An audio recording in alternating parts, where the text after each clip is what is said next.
Bueno, doncs al final, hem arribat al final de Mientras dure la guerra, continua la guerra, no? Però pareix mentira, pareix ahir que començàvem així aquestes classes rares, surrealistes, no? Perquè, bueno, va ser des del primer moment que va començar el confinament, que vaig pensar, doncs, a veure, a Nietzsche l'anem a donar com siga, sí o sí.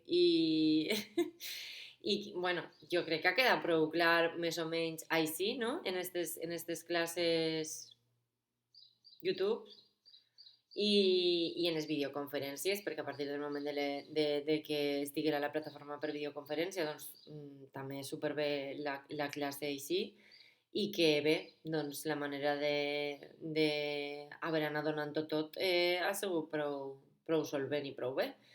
El cas és que bé, anem a acabar ara ja el punt o sea, el punt del superhome i la conclusió de Nietzsche, no? El legado de Nietzsche. Demà ens veiem en Webex per a parlar ja bueno, per a acabar realment el tema, però ja de manera classe online.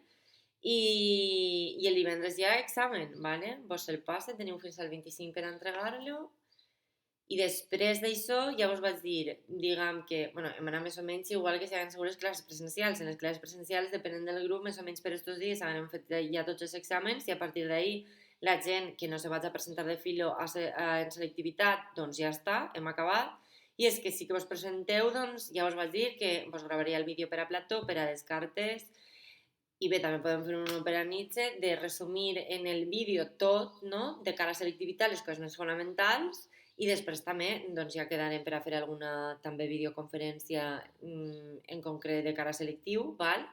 Una volta ja tanquem tema de la tercera avaluació i, i bé, ens havíem quedat doncs, parlant de les característiques del superhome. Hi ha alguna persona que no li havia quedat clar les característiques del superhome i simplement volia dir, bueno, a part de que ara anem a acabar de llegir-les perquè en la pàgina 58 teniu un esquema de les 10 característiques del superhombre, no? Ara les veurem, però diguem que el que fa Nietzsche és dissenyar com una espècie d'esquelet d'aquest concepte ètic, d'aquesta figura ètica que és el superhome, no? Igual que l'ultrahombre tampoc entra a l'últim hombre tampoc entra a caracteritzar-lo molt profundament, ¿vale? També és una espècie sí, d'una espècie d'esquelet, no? D'unes característiques generals d'un individu, que no és un individu concret, però que sí que n'hi ha moltíssims individus així en la societat. L'ultrahombre o el superhombre també té unes característiques, però són molt generals, val? Ell repeteix que no va veure ningú personatge real que realment representara el superhome, val? No n'hi ha ningú personatge real, és una figura ètica i per tant tenim unes característiques sobre ell molt generals, vale?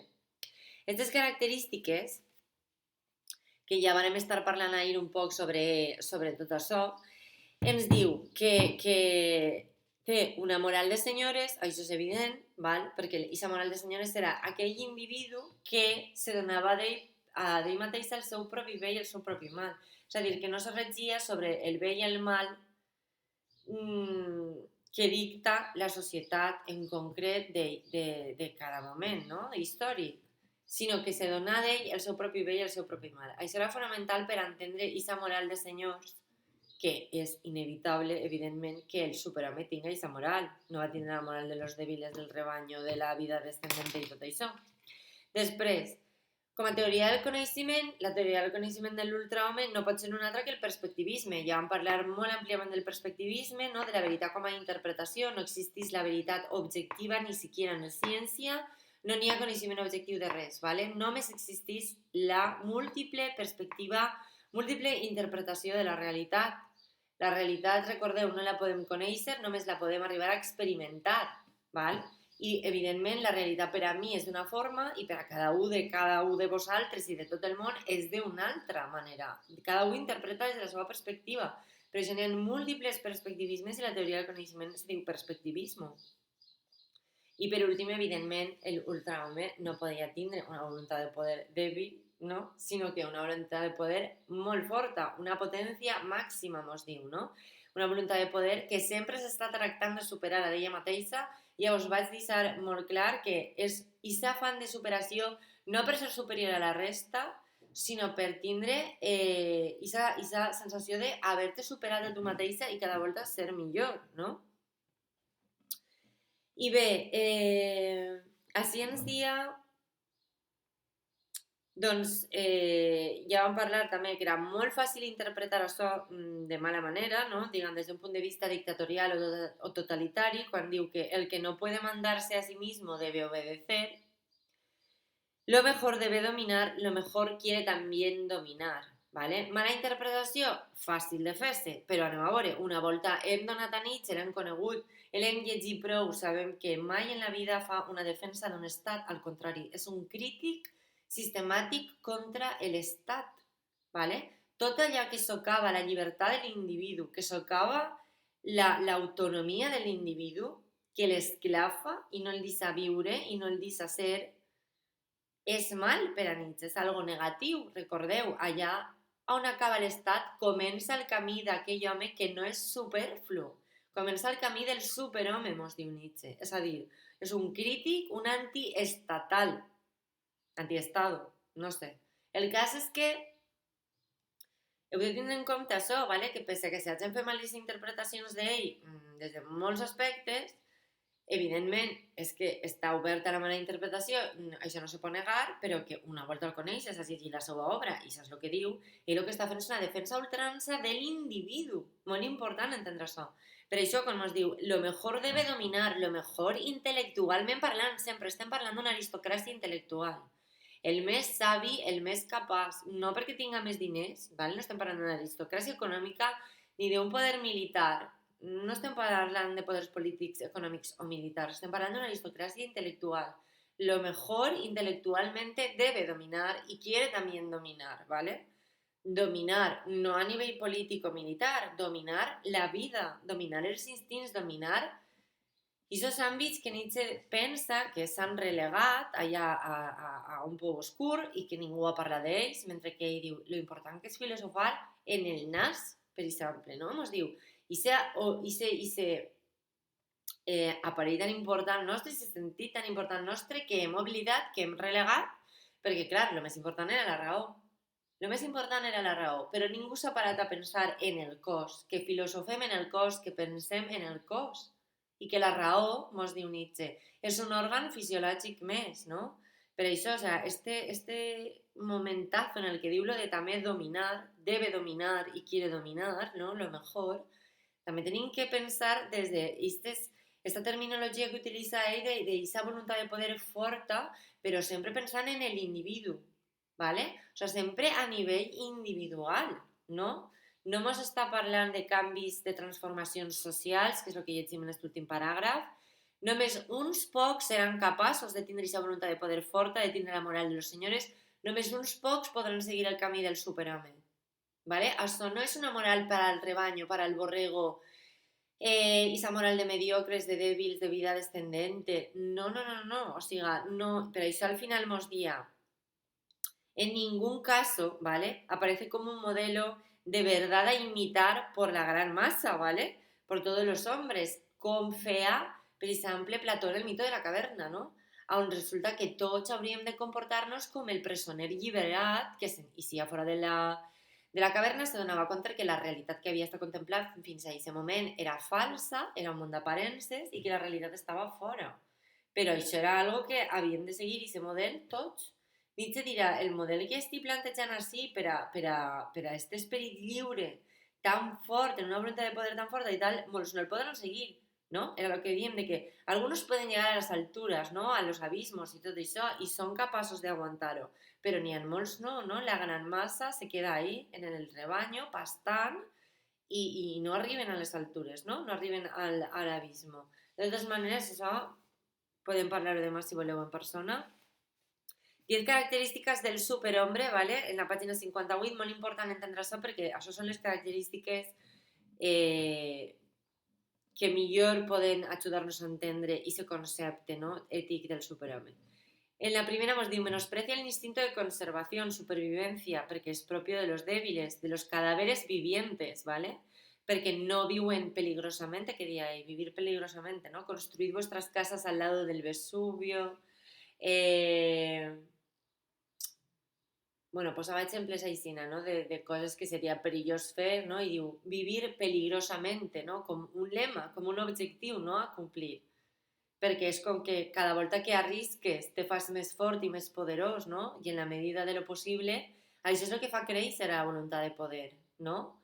Mentre que el fet de que sigues un dèbil, un mediocre, i te quedes en casa i preferisques no fer això o l'altre perquè te dona por o perquè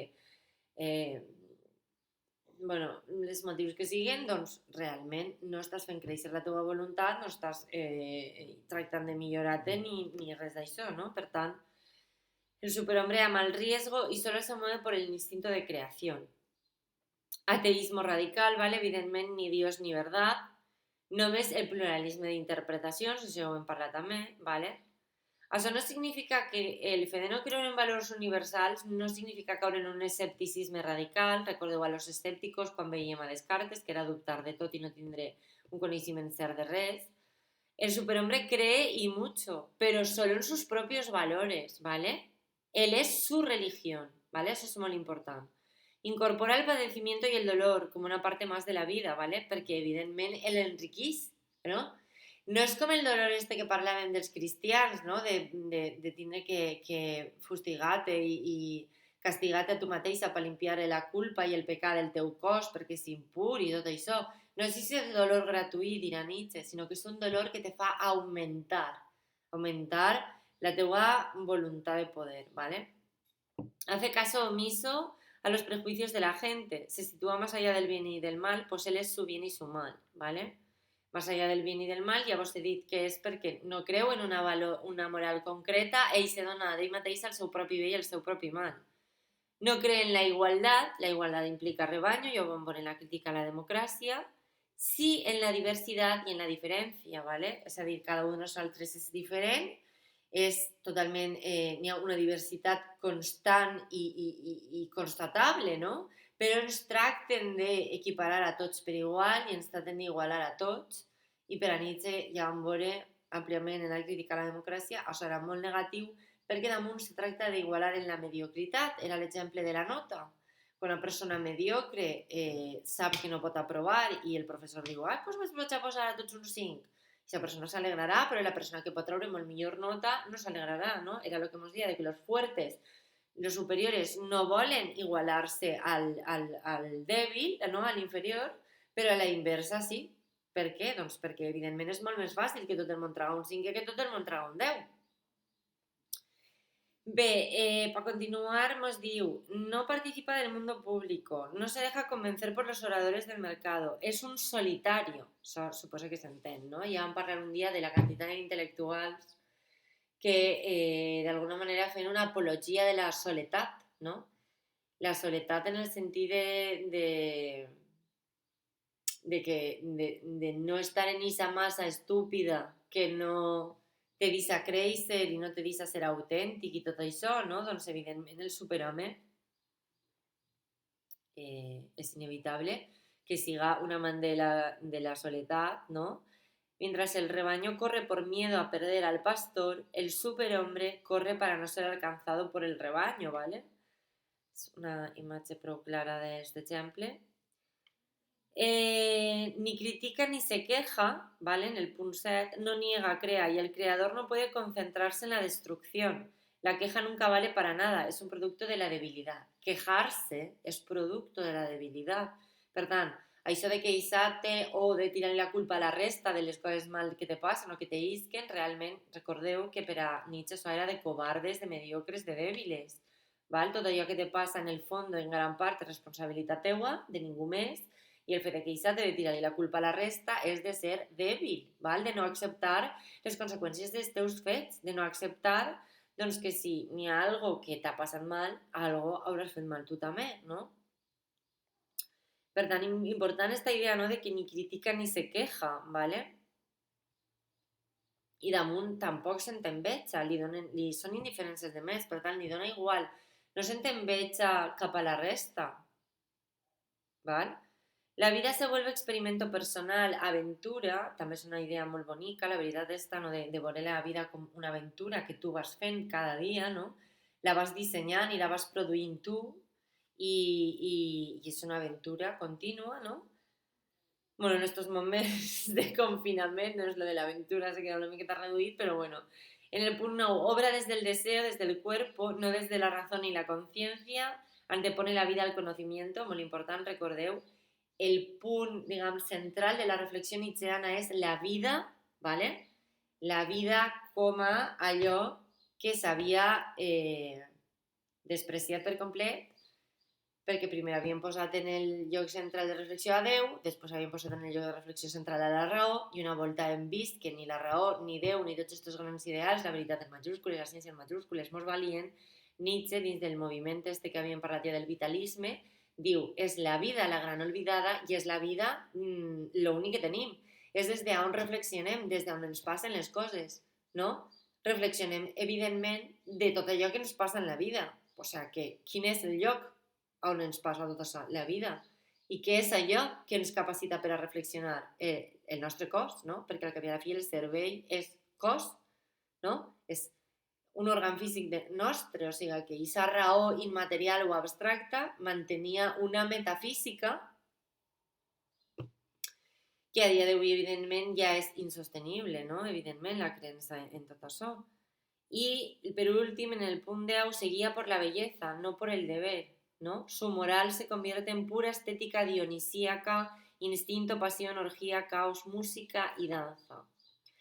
Molt important este últim punt perquè moltes voltes no ens parem a reflexionar realment la importància que té la bellesa entesa com a la reflexió a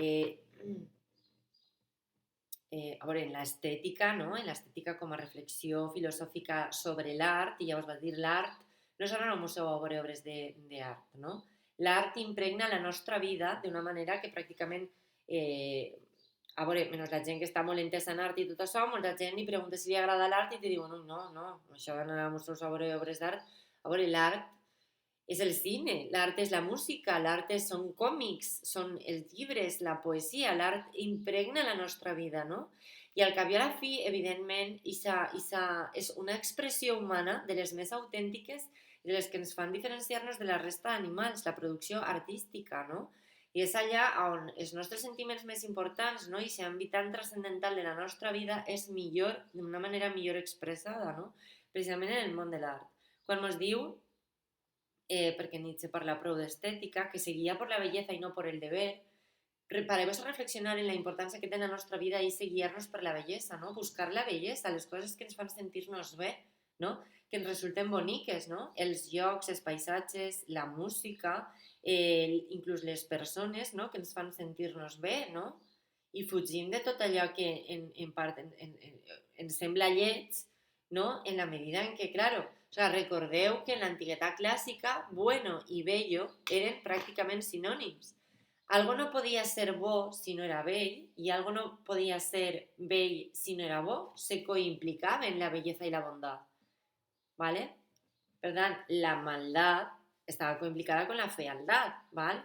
Per tant, aquesta implicació que hem vist al llarg de la història de l'estètica del pensament occidental, però que al cap i a la fi, si te passes a reflexionar en la teva pròpia vida, te dones compte de que tractes de rodejar-te de coses boniques, tractes de rodejar-te d'allò que te fa sentir-te bé, no? Per tant, aquesta necessitat de viure en la bellesa més allà del deure, no? Ens diu, no per el deber, i su moral se convierte en pura estética dionisíaca. Recordeu que Dionisos era en Grècia el déu del vi, de la nit, de la festa, de la dansa, del caos. En contraposició en Apolo, bueno, después en Roma Dionisos era Baco, en contraposició a Apolo, no? Que era el dios, diguem, de l'harmonia, no? De l'equilibri, de la llum. I, bueno, Nietzsche fa un apunt molt interessant en el nacimiento de la tragèdia sobre aquestes dues característiques que molts autors havien pensat que en l'antiguitat clàssica Dionisos i Apolo se vivien contraposats i en canvi Nietzsche pensa que no, que en l'antiguitat clàssica les dues figures estètiques d'Apolo i Dionisos estaven harmonitzades, ¿vale? Estaven en equilibri. No és que n'hi haguera gent que fora dionisíaca i gent que fora apolínia, sinó que les dues figures se complementaven, ¿vale? I bé, molt important és l'esperit dionisíac, perquè per a Nietzsche Dionisos és una figura molt important dins del, de l'ultrahome, val? I bé, doncs més o menys ho deixaríem així en el que és l'explicació ja del superhome de l'últim punt. I ens queda el punt 8, que és el legado de Nietzsche, ¿vale? El legado de Nietzsche doncs, ens va a parlar de tots aquells autors postmoderns que han begut de les fonts de l'obra nietzscheana. Llavors vaig dir al principi que aquesta mala interpretació que van fer els nazis de la filosofia nietzscheana i de que Hitler tractava de convertir a Nietzsche, bueno, en part ho va aconseguir, en el filòsof de la gran Alemanya, i a Wagner com el gran compositor de la gran Alemanya i tot això, va d'alguna manera castigar prou la perspectiva que s'ha tingut de Nietzsche al llarg de tot el segle XX, val? Perquè se li ha culpabilitzat, actualment se continua culpabilitzant a Nietzsche, des de alguns autors realment ho fan, encara a dia d'avui, d'haver possibilitat que una ideologia com la ideologia nazi eixirà avant i triomfara, val? Em pareix un horror realment acusar-lo d'això, és no haver llegit a Nietzsche la seva obra d'una manera atenta, no? O centrada, perquè si el llegeix és que, vamos, jo crec que se torna a morir del disgust si veu la mala interpretació que se va fer d'ell, la mala interpretació que se va fer respecte a la crítica a la democràcia, als valors de la moral dels senyors, a la voluntat de poder, al superhome, com si fos el superhome de la bèstia rúbia, ària i tot això. Jo penso que li agarraria algo del disgust, perquè des de luego si el llegeix bé, la interpretació que se pot donar, evidentment, però bueno, que ell va molt més enllà de tot això. Heidegger és un filòsof que era nazi, era del partit nazi, i bueno, és una història molt llarga, tampoc us vaig agobiar ara parlant-vos de Heidegger, no? Però bueno, és un dels grans filòsofs del segle XX, de la nostra època, i va agarrar moltíssimes coses de Nietzsche, val? Heidegger realment era prou Nietzscheà i era del partit nazi, val? I bé, a veure, el cas és que aquesta mala interpretació, com vos dia, doncs, ha castigat moltíssim a l'obra de Nietzsche i no és fins als anys més o menys 60 que els autors postmoderns com Batim o Lyotard agafen l'obra de Nietzsche i la recuperen i diguem que d'alguna manera la netegen de tota aquesta... Bueno, perquè recordeu que la seva querida germana Elisabeth se va encarregar de damunt els textos pòstums que no havien publicat quan Nietzsche encara estava plenament conscient, se va encarregar ella de tergiversar-los i canviar-los de manera que quadraren en la ideologia nazi, no? Perquè ja s'havia casat en un nazi i tot això. I bé, s'encarreguen aquests autors postmoderns de netejar l'obra d'ell i de, diguem, d'alguna manera reconduir-la i donar-li el lloc que calia o reconèixer la importància que cal a l'obra de Nietzsche, val? Això comença a partir dels anys 60 i, com podeu comprovar, avui en dia doncs, tenim a Nietzsche com a un dels autors fonamentals en la història del pensament occidental. En segon de batxillerat se dona com un dels autors més importants i diguem que és un dels filòsofs que s'ha convertit per excel·lència, no? en un dels més famosos, coneguts i reconeguts, que és important. No? A dia d'avui hi ha pocs, els que han estudiat la seva obra almenys, no? Els que l'han estudiat diguem d'una manera centrada i coherent i sensata, ja no són crítics d'ell, no? Bueno, se poden criticar coses d'ell com de qualsevol, però ja no li aixaquen, diguem, la culpabilitat d'haver promogut la ideologia nazi, no? Perquè és que si no és no haver comprès res de lo que deia Nietzsche, no? I bé, així ens diu, està molt bé la conclusió que n'hi ha en el llibre, ¿vale? Nos diu que el mensaje de Nietzsche mejora en épocas de desorientación, alcanza prestigio a medida que los grandes sistemas filosóficos que construyen algunas generaciones se van a pique sin que aparezca posible sustituto. Es en aguas turbulentas donde el acercamiento a nuestro autor se hace de manera más compartida. Sin embargo, siempre ha tenido una buena atención entre autores considerados en su tiempo como malditos o marginales, ¿vale? Sobre todo del campo de la libre creación, artística, tal. Escritores como Thomas Mann, maravillós. Un dels meus llibres favorits, La muntanya màgica, és de Thomas Mann. I Muerte en Venècia, molta reflexió sobre la bellesa i tot això, Thomas Mann. És meravellós, de veritat. Un escriptor alemany, principis de segle, finals del segle XIX, principis del segle XX, meravellós i molt Nietzscheà. O pintores vanguardistas ligados al dadaísmo, recordeu les avantguardes, som parlar en classe crec un poc, no? El dadaísmo i tot això. Si no, per favor, busqueu-ho. Crec que és horrible anar per la vida sense saber què era Dada, sense saber què són les avantguardes, sense saber la importància que van tindre les avantguardes en la ruptura que van fer en la història de l'art. Vale, això ho donem molt en filosofia, però en primer de batxillerat, quan donem el tema de la bellesa, precisament, i és meravellosa aquesta ruptura, l'orinal de Duchamp, com se trenca també en la bellesa, que també, quina és la idea de bellesa que s'ha perpetuat al llarg de 2000 i pico anys? La del nostre querido Plató, perquè ell tot ho va dissenyar ell, ho va condicionar ell. I aquesta idea de bellesa entesa com a còpia, imitació de la realitat, no? D'una, diguem, proporcionalitat, harmonia, tot això, se trenca a partir del segle XX en les avantguardes, ¿vale? Bueno, ho busqueu, és molt interessant.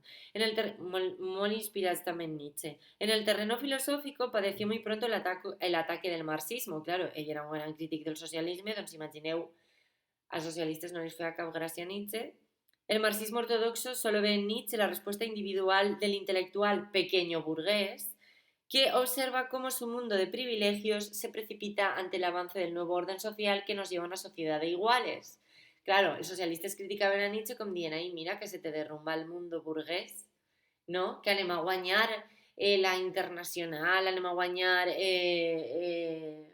això, la revolució comunista i tot això, no? Aleshores veuen en ell, pues això, un individualista que només pensa en ell i en els drets i els privilegis individuals i no pensa en la societat, no pensa en la comunitat, tot això.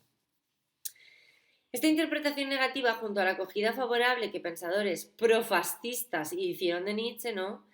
El superhome y por todo lo que vos he dicho, impidió que el pensamiento del autor se viera de forma sosegada hasta bien entrado el siglo XX, ¿vale? Es lo que vos estaba diciendo hasta ahora, ¿vale? El libro de Deleuze, Nietzsche y la filosofía, que és de l'any 62, ja torna a posar de relleu aquests aspectes subversius molt reveladors de la filosofia de Nietzsche, ¿vale? Junto a la lectura que hizo Heidegger del autor, lo incorporó de nuevo al discurso filosófico, pese a que Heidegger era nazi, pero bueno. Autores cercanos al existencialismo descubrieron en él una defensa de lo individual, perquè l'existencialisme, Sartre, Simone de Beauvoir, Merleau-Ponty, Albert Camus, molts autors francesos, i bueno, l'existencialisme Heidegger en Alemanya, en el segle XX l'existencialisme ha sigut un dels moviments filosòfics més importants i aquests autors veuen una gran font a on veure, no? I a on enriquir-se en Nietzsche, ¿vale? per aquesta lluita a favor de l'individu que s'havia vist completament socavat al llarg de la història, no? Sempre n'hi ha hagut un bando de poderosos que han estat ahí machacant a l'individu i dissolent-ho, no? Dissolvent a l'individu en la gran massa absurda, en això, en aquest esperit de rebanyo, de venganza contra la vida, tot això, que a Nietzsche li pareix supercriticable i per tant l'existencialisme agarra aquesta idea tan important, tan potent de Nietzsche a favor de l'individu, ¿vale? Bé, a medida que el marxisme dejava de ser el lugar común del filosofar, perquè molts intel·lectuals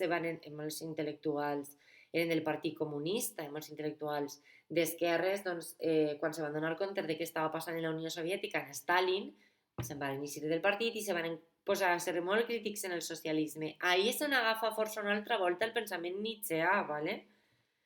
Bueno, una altra volta. Sí, interpretat ja no des del punt de vista nazi, ¿vale? Por ejemplo, escuelas como el postestructuralismo francés, Foucault a la cabeza, maravilloso Foucault, o la deconstrucción de Derrida, recogen el espíritu del método genealógico para poner en evidencia la incapacidad filosófica de establecer fundamentos estables. És a dir, que tota aquesta crítica que fa Nietzsche a aquesta suposada concepció de la realitat com algo estable, permanent i tot això és el que se convertís en una gran, diguem, eina en estos autors postmoderns, ¿vale? O sigui, influeix moltíssim a nivell de filosofia del llenguatge, analítica, influeix moltíssim en tots els àmbits la crítica nietzscheana, ¿vale? Tenim, per exemple, la defensa del perspectivisme, ¿vale? La idea de que no hi hechos sinó interpretaciones, ¿vale? És a dir, no podem conèixer cap fet, només interpretar-lo, ¿vale? Han permitido el reconocimiento del antecesor de la hermenéutica, ¿vale? La hermenéutica és una corrent també molt important actualment, de molt de prestigi, en noms com Paul Ricoeur o Gadamer. Ricoeur, recordeu que era el que havia acunyat lo de maestros de la sospecha que veiem al principi del tema de Nietzsche, ¿vale? Hermenèutica ve de Hermes, el mensajero de Zeus, i és el treball d'interpretació. Primer la interpretació dels textos bíblics, religiosos, després jurídics, però precisament en Gadamer, sobre els anys 60, se recupera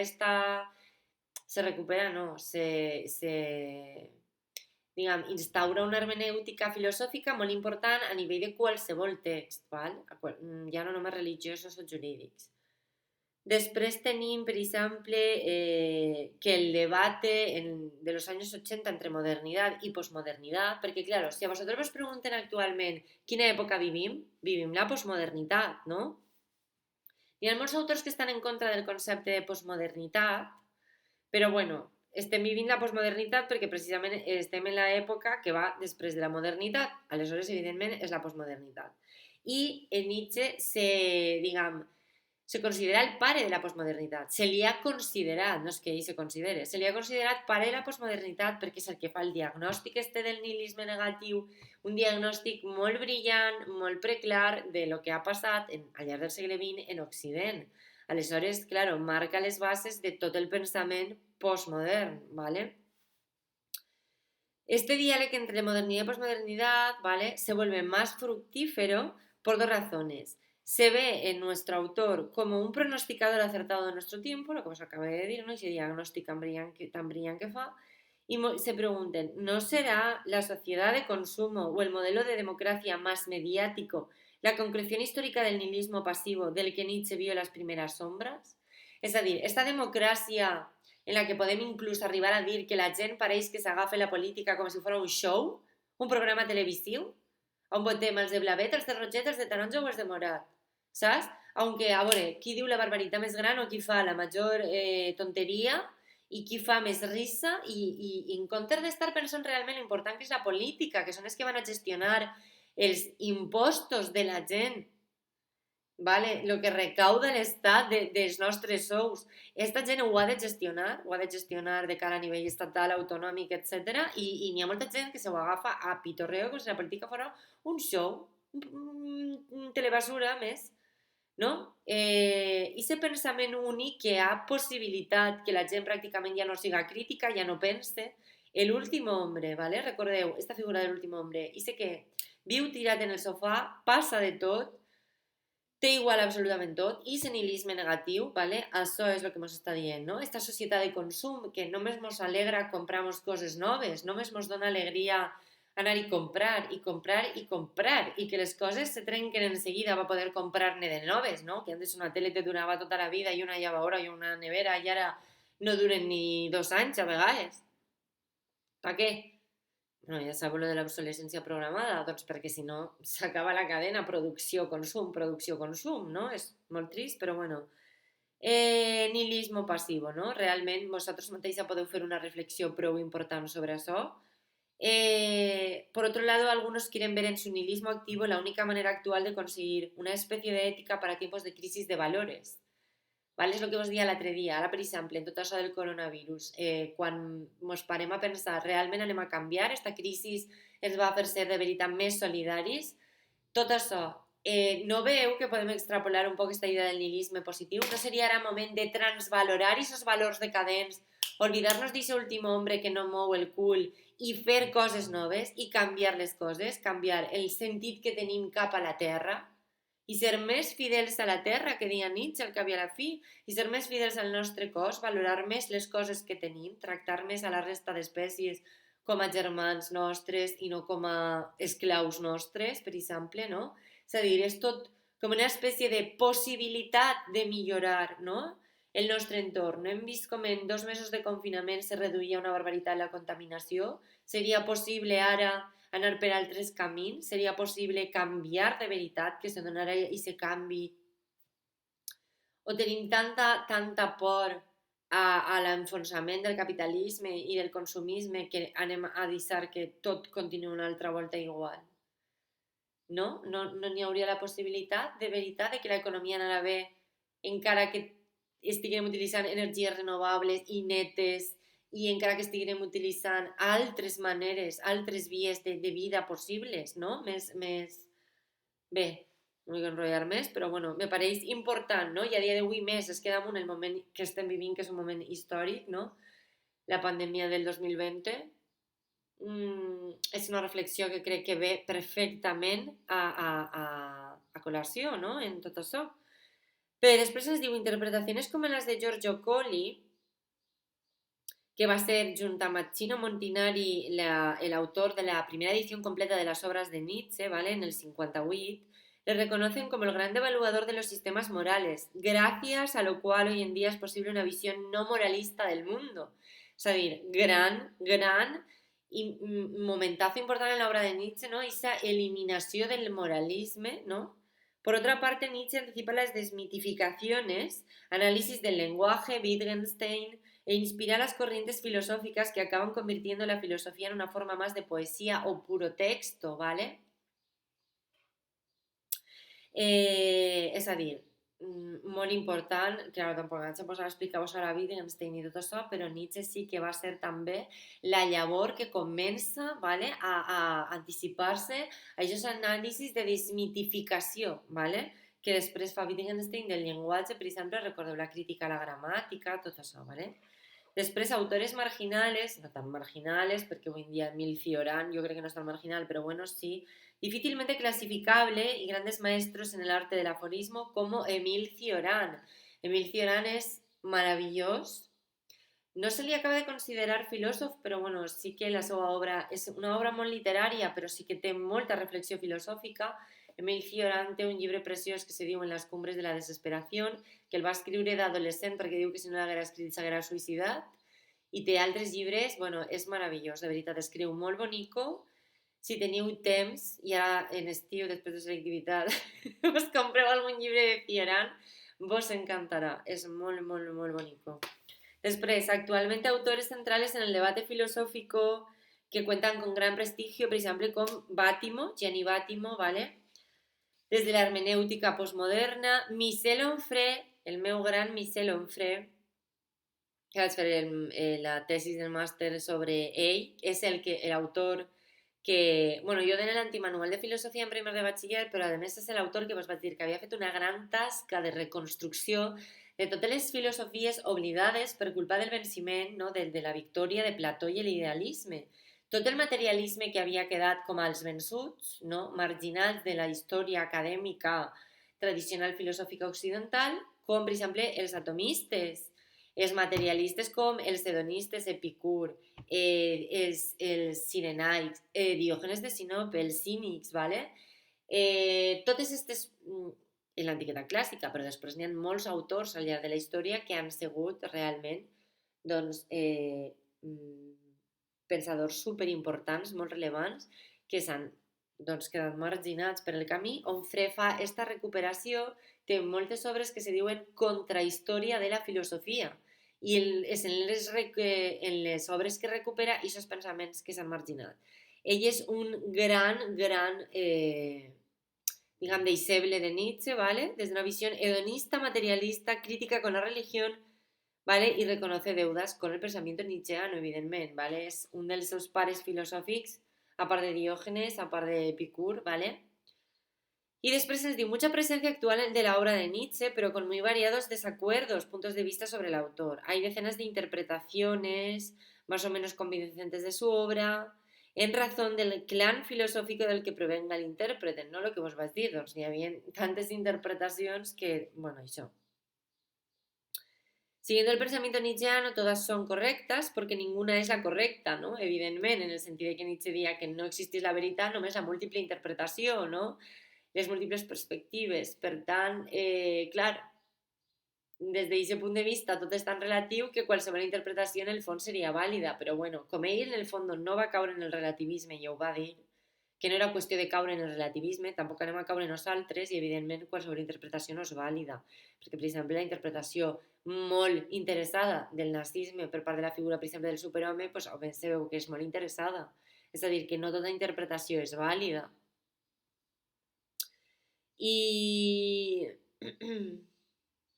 bé, per último os diu, y es muy bonito conforme digo este final, acabamos recordando que Nietzsche tendría que ser un estimulante de nuestro propio pensar, estigau d'acord en ell o no, estigau molt en desacord en coses que diu o no, és un gran estimulador del nostre pensament. Jo penso que té una gran força, una gran potència, no? És molt potent aquesta idea de la voluntat de poder. Crec que és algo que hauríem de tindre en compte i present, no? Que la nostra vida és aquesta aventura que construïm nosaltres, no? I que el fet de tractar de superar-nos a nosaltres mateixa, no? Aquest vitalisme, aquesta importància de la vida i del cos, crec que és fonamental, no? Que l'agafem això com un estímul del nostre propi pensar, un inicio para reflexionar, nunca un ídolo de nuestra verdad. Como él mismo dice, yo sé que él tiene un ídolo como la nueva verdad, no soy objetiva, ya lo sé, pero bueno, como él mismo dice, se recompensa mal a un maestro si se permanece siempre discípulo. Es súper bonito, realmente. Ahora os ordeno que me perdáis a mí y que os encontréis a vosotros. No me digáis que no es precioso. Es que no me digáis que no es precioso. O sea, desde ese egocentrisme y esa egolatría que podía arribar a tener este hombre, ahí mateix se diu això, no? O sea, es que no me digáis se recompensa mal a un maestro si se permanece siempre discípulo. Ahora os ordeno que me perdáis a mí y que os encontréis a vosotros. És que és bonico hasta el fet d'acceptar això, no? Que diu, vale, jo vos he contat tot això. Podeu creure, me podeu estar d'acord, bueno, creure no, perquè no n'hi ha veritat a la que creure, però podeu estar d'acord o no. Però ara heu de ser vosaltres els que continueu.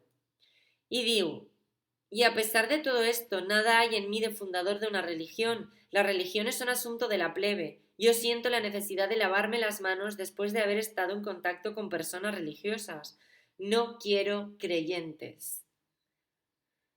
Asos de Xeomo també porque soy yo un destino. I de veritat, és que a veure, no se pot concloure en paraules millors que les d'ell. Jo sé que no he sigut, ja vos ho vaig dir, bueno, des del principi, antes d'estar donant-lo, ja vos vaig dir, vale, reconec que no sóc objectiva, a veure, o que no m'emocione tant, jo, bueno, sí que m'emociono quan explique a Plató o a Descartes, perquè també m'encanta explicar-los, i a molts altres autors, a Simone de Beauvoir, bueno, no sé, si poguera explicar-vos a Heidegger, a Judith Butler, a qualsevol, Sartre, és que no sé, m'encanta explicar i filosofia en general.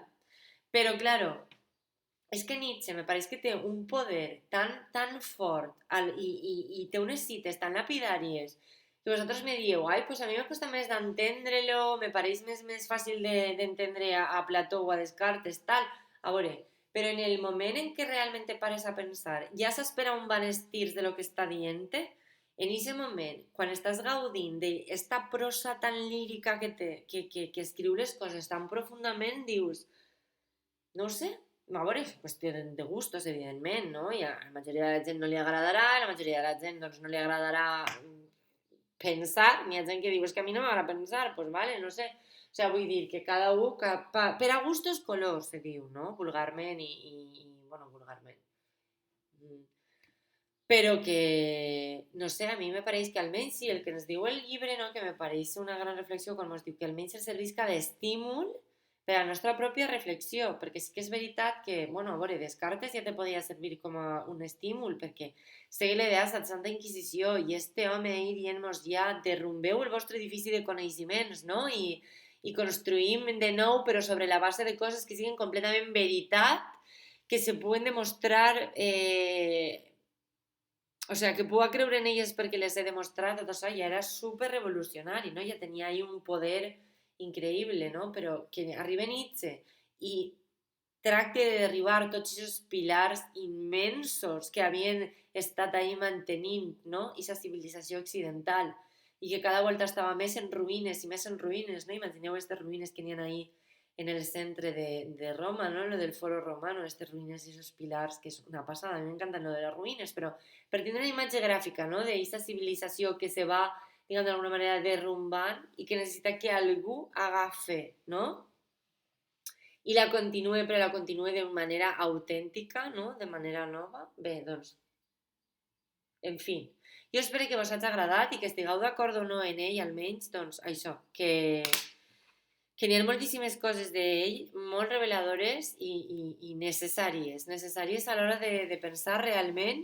doncs això, a nivell individual, no? La importància de l'individu i a nivell també de les circumstàncies que ens envolten i a dia d'avui, doncs, en el període històric que ens ha tocat viure, doncs, això, penso que sí que n'hi ha, a veure, moltes coses de filosofia en general, però de Nietzsche en concret crec que n'hi ha coses molt importants, com per exemple el del nihilisme positiu, no? I la possibilitat de crear nous valors i tot això.